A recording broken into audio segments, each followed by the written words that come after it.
Ang unang-unang kailangan nyong malaman o hanapin ay yung pinakamalapit nyong supplier. Ayan.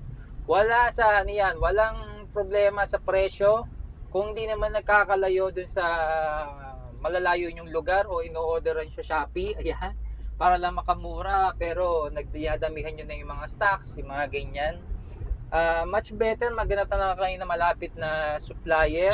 Ngayon ay pupunta tayo ngayon sa supplier natin at kukuha tayo ng supplies. Ayan. So, dahil dyan, meron akong i-share sa inyo na diskarte ko kapag tayo ay kailangan ng mga magigiting ng supplier. Ayan. So, kailangan ba natin ng maraming stocks sa ating mga negosyo? Ayan.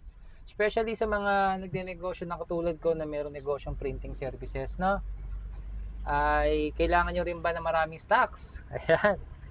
So, ako actually ay hindi ako mahilig mag-stock ng madami. Ayan. So, kung ngayon pa lang pala tayo nagkita, ako nga pala si Marqueo Mesa. Ayan.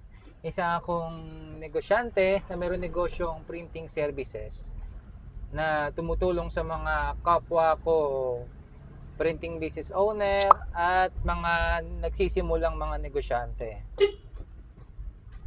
Ayan. So, ngayon ay bakit nga ba hindi ako mahilig mag-stock na marami, no? Usually talaga dati, no, nung nagsisimula pala ako ng printing, mga bond paper, ayan. So, sa mga bond paper at mga sticker, mga A4 size dati, 'di ba? Ay mahilig ako mag-stock talaga ng madami niyan, mga mugs, yung baso, 'di ba? Ang kagandahan kasi niyan, tuwang-tuwa talaga ako pag marami akong stocks. Ayan, 'yun ang katotohanan. Pag nakita mong yung mga stocks mo naka-display, 'di ba? Ang sarap naman talagang makita. O ano, masarap makita, masarap i-display, nakakaengganyo, 'di ba? Para mong akala mo nagbebenta ka ng supplies pero hindi naman, services naman yung ano natin, inibenta, 'di ba? O ino-offer. Pero yun nga, dati napakahilig ko talaga sa supplies. Kailangan kompleto yung supplies na meron ako. Pero hindi ko napapansin na doon pala napupunta lahat ng kita ko. Ayan. So minsan napapansin ko na akala ko parang wala akong kita. Tapos yung pala, dahil nga may kita ako, 'di ba? Kahit papaano ay binibili ko agad o dinadamihan ko yung stocks ko, which is pala mali. Ayan.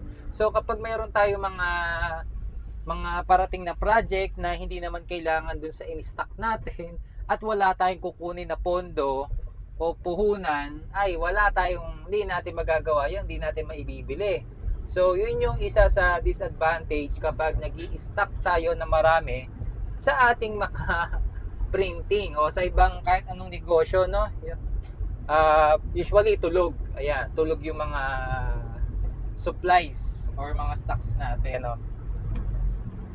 So, yun nga ang kailangan nating malaman na huwag tayong mag-i-stock na marami actually sa ating mga supplies. Kahit anong negosyo man yan, ang unang-unang kailangan nyong malaman o hanapin ay yung pinakamalapit nyong supplier. Ayan. Wala sa ano yan, walang problema sa presyo. Kung hindi naman nagkakalayo dun sa malalayo nyong lugar o ino-orderan sa Shopee, ayan, para lang makamura pero nagdiyadamihan nyo na yung mga stocks, yung mga ganyan.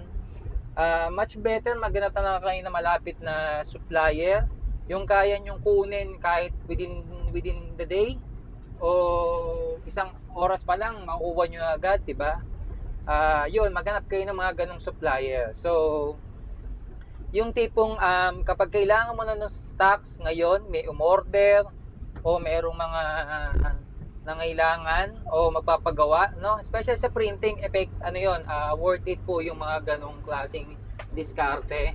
Not sure lang sa iba po especially sa mga foods. Ayan. So sa printing kasi mga raw mats lang naman po 'yan at kailangan naman po talaga ng ganong klaseng diskarte. Kaya worth it po 'yon.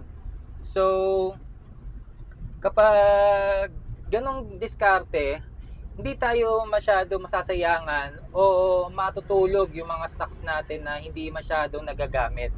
Ayan. So, yun yung isa sa kailangan nyo malaman, na maghanap kayo ng supplier talaga na malapit. May lalamove naman dyan eh. Kasi madali na naman mag-transfer ng mga item.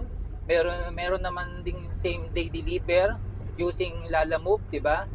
Madali na ang transportation ngayon, hindi katulad dati na talagang kailangan mo pa talaga na mag-stock, no, ng marami para sa inyong mga supplies kasi mahirap yung delivery, o kaya naman meron namang nag-o-offer din naman ng free delivery na malapit sa inyo.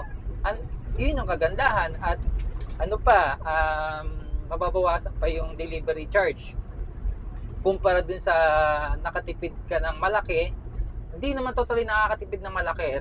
Ramdam lang yung sa supplies, pero kung sa tingin nyo natutulog lang yan, yung supplies nyo na yan, tapos yung services o product na ino-offer nyo sa mga customer nyo ay hindi masyadong mabenta, talagang talo kayo sa cash flow nyan dahil dun sa supplies na in-stock nyo sa inyong mga negosyo. Ayan. So, isa yun sa pinaka-importante na dapat yung malaman, especially dun sa mga nagsisimulang mga negosyante, no, na huwag kayong talagang mag-stock na madami.